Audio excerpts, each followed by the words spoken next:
Happy Sunday. I live in Boston and I thought that it would be snowing by now. We're supposed to get 16 inches of snow. I feel myself getting a huge pimple right here, like under the skin, and I'm pissed. Why am I still breaking out at 30 years old?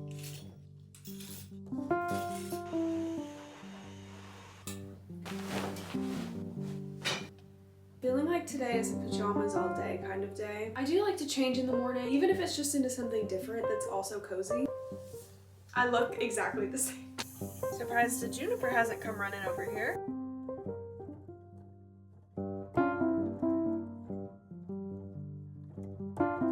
Forgot to do my 50 jumps today.